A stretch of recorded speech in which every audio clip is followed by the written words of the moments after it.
Hello friends, स्वागत है आपका पीएसएम एजुकेशनल क्लासेज पर। तो आज हम बताएंगे आपको कि केमिस्ट्री के पेपर में 12th क्लास में क्या क्या आने वाला है। तो देखिए दोस्तों, मैं आपको 45 क्वेश्चन बताऊंगा। 45 क्वेश्चनों में से मैं ये तो कह नहीं सकता कि 100% पेपर आ जाएगा, लेकिन दोस्तों 70 से 80% 100% आ जाएगा। तो देखिए दोस्तों, पहला जो क्वेश्चन है वो है चतुष्फलकीय रिक्तियाँ और अष्टफलकीय रिक्तियाँ में डिफरेंस बताना आपको क्या है ये।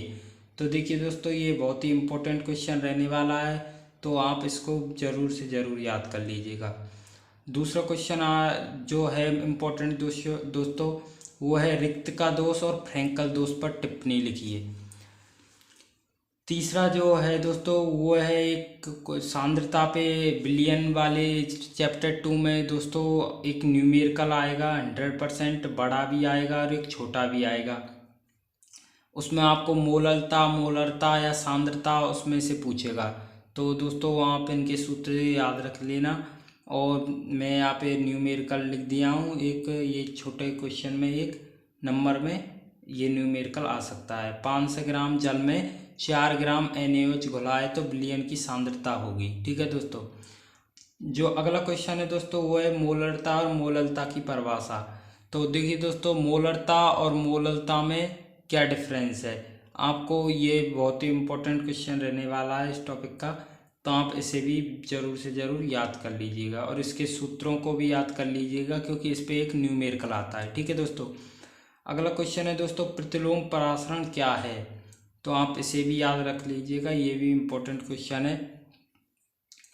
अगला जो क्वेश्चन है दोस्तों, वो है ईंधन सेल पर टिप्पणी लिखिए। ईंधन सेल, तो देखिए दोस्तों, सेल में काफ़ी सेल हैं, लेकिन ईंधन सेल अपना इम्पोर्टेंट टॉपिक रहने वाला है। और दोस्तों अगला क्वेश्चन जो है वो है प्रथम कोटि अपक्रिया क्या है। और दोस्तों इस पे एक न्यूमेरिकल आएगा, 100% आएगा कि प्रथम कोटि अपक्रिया क्या है, और आपको प्रथम कोटि अपक्रिया निकालनी पड़ेगी किसी भी अपक्रिया की।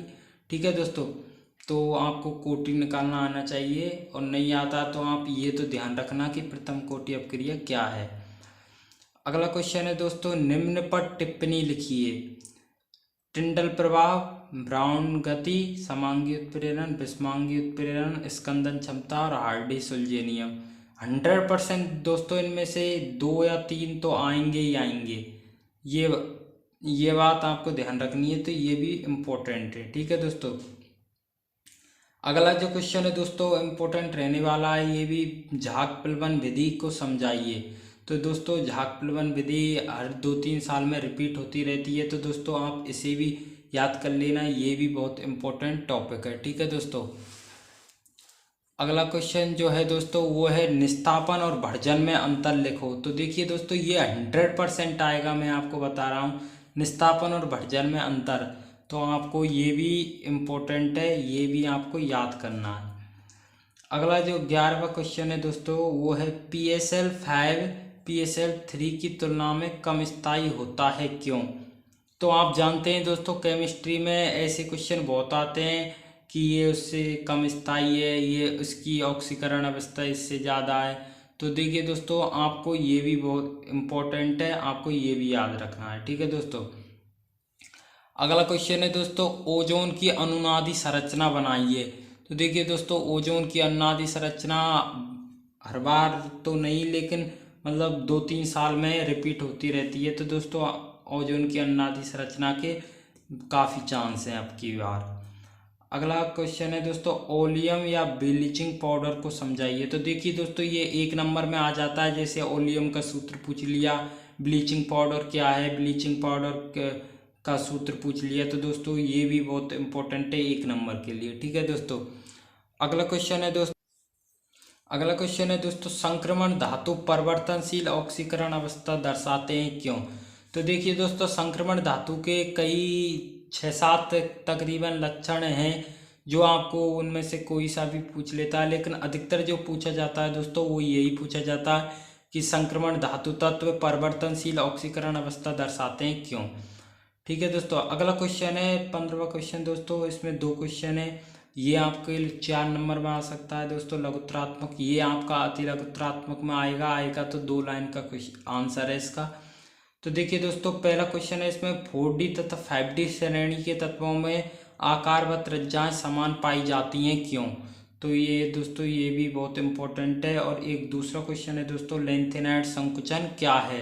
तो आपको ये भी बहुत ध्यान रखना है क्योंकि ये भी बहुत बार पूछा जाता है।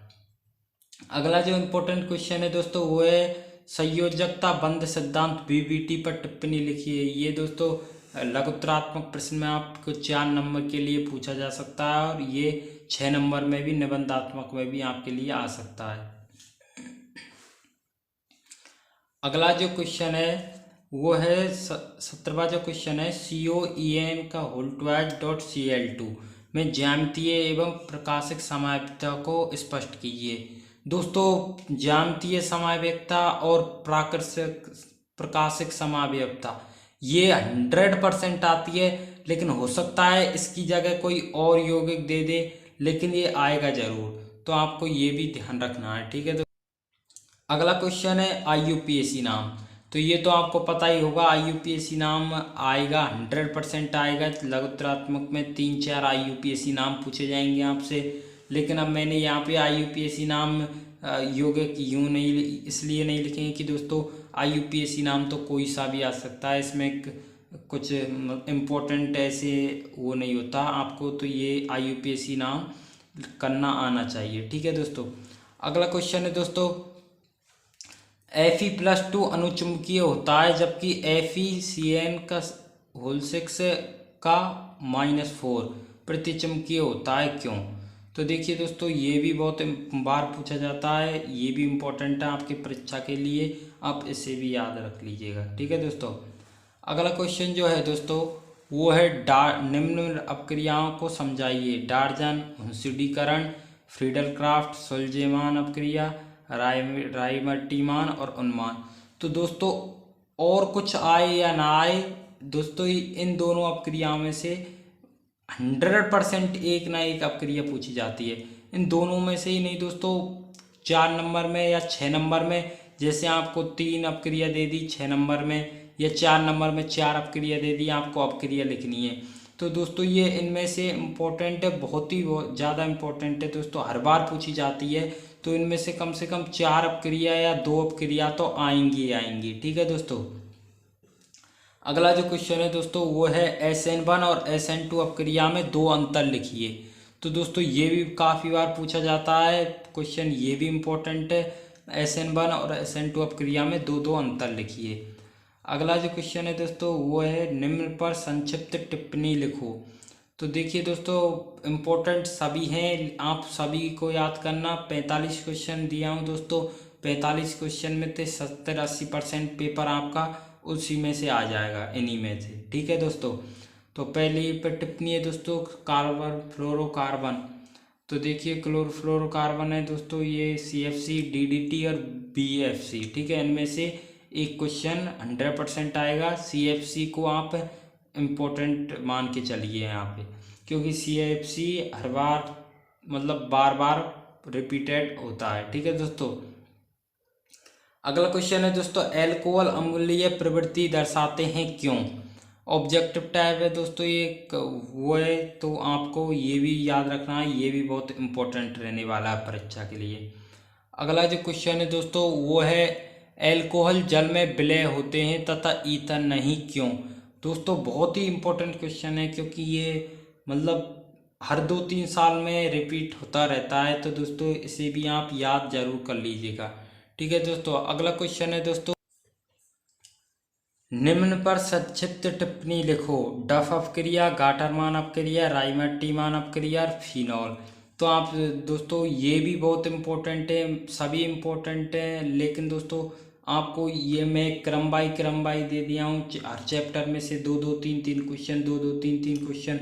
आपके 17 चैप्टर हैं दोस्तों, 17 में मैं 45 क्वेश्चन दिया हूँ। इसका मतलब ये है कि दोस्तों एक यूनिट से मैं 3 भी क्वेश्चन नहीं लिया हूँ। तो देखिए दोस्तों निम्न पर संक्षिप्त टिप्पणी लिखिए। डफ अपक्रिया, गाटरमान अपक्रिया, फिनॉल और रायमर्टीमान। देखिए दोस्तों फिनॉल बार बार पूछा जाता है यहाँ पे। और आप ये सोच रहे होंगे दोस्तों राई मट्टी मान पहले भी थी और इसमें भी है, तो दोस्तों वो अल्कोहल की थी, वो वो हेलोजन की थी और ये अल्कोहल की है। ठीक है दोस्तों, तो राई मट्टी मान अपक्रिया भी 2-3 है, आपको दोनों तीनों याद रखनी है। ठीक है दोस्तों, अगला क्वेश्चन है दोस्तों क्लीमेशन तथा फिनाकोल अपचयन क्या है, अपक्रिया सहित समझाइए। तो दोस्तों ये भी इम्पोर्टेंट क्वेश्चन है आपका, आपको सभी याद करने हैं। ठीक है दोस्तों, अगला क्वेश्चन है दोस्तों स्टीफन अपक्रिया और रोजेनमुंड अपक्रिया को समझाइए। स्टीफन अपक्रिया रोजेनमुंड अपक्रिया को समझाइए। अगला क्वेश्चन है कार्बोक्सिलिक अम्लों में अम्लीयता का वर्णन करो। दोस्तों इम्पोर्टेंट क्वेश्चन रहने वाला है आपके लिए केमिस्ट्री में। ठीक है दोस्तों, अगला है दोस्तों एमिनो में क्षारकता। ये दोस्तों बार बार पूछा जाता है, एमिनो में क्षारकता के गुणधर्म दोस्तों, तो आपको ये याद रखना है। ठीक है दोस्तों, अगला जो क्वेश्चन है दोस्तों वो है यूरिया क्या है, यूरिया का बाईयूरेट परीक्षण को अपक्रिया सहित समझाइए। बहुत ही इंपॉर्टेंट क्वेश्चन है दोस्तों, ये बार बार रिपीटेड क्वेश्चन है। यूरिया का बाईयूरेट परीक्षण हर बार पूछा जाता है, 2-3 साल में रिपीटेड होता रहता है। ठीक है दोस्तों, अगला क्वेश्चन है दोस्तों निम्न पर टिप्पणी लिखिए। क्लोरोपिक्रन सोटन बोमन अपक्रिया, हफमान मस्टर्डॉल अपक्रिया और कार्टियस अपक्रिया। तो देखिए दोस्तों ये भी बहुत इंपॉर्टेंट है, इसमें से भी 1 या 2 क्रिया बार बार पूछी जाती है। अगला जो क्वेश्चन है दोस्तों 1 डिग्री 2 डिग्री और 3 डिग्री एमिनो में जल तथा क्वथनांक का क्रम लिखिए। तो दोस्तों ये 1 नंबर में 100% पूछा जाता है, 1 नंबर में चाहे वो जल का क्रम पूछ ले या क्वथनांक का। तो जैसे कि 1 डिग्री 2 डिग्री और 3 डिग्री में एमिनो में जल या क्वथनांक का क्रम बताना है। ठीक है दोस्तों, अगला क्वेश्चन है दोस्तों di methyl amine methyl amine की तुलना में प्रबल क्षार होता है, क्यों। तो देखिए दोस्तों ये भी बहुत इंपॉर्टेंट क्वेश्चन है, आपको ये भी याद रखना है। अगला जो क्वेश्चन है दोस्तों इलेक्ट्रॉन स्नेही प्रतिस्थापन अपक्रिया क्या है।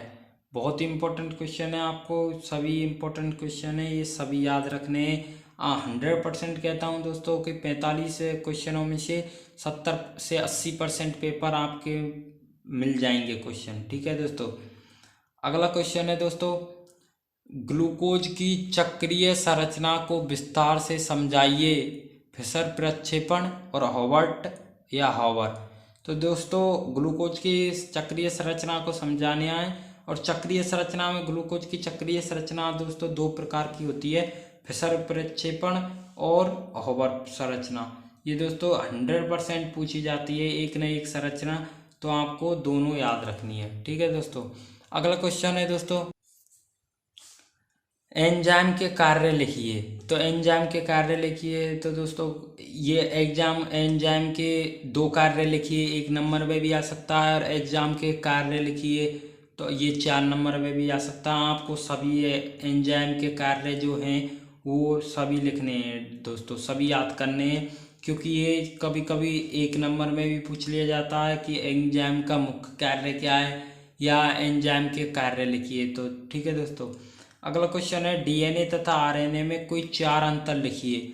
तो ये भी इम्पोर्टेंट क्वेश्चन रहने वाला, डीएनए और आरएनए में 4 अंतर। ठीक है, 4 अंतर लिखने हैं आपको।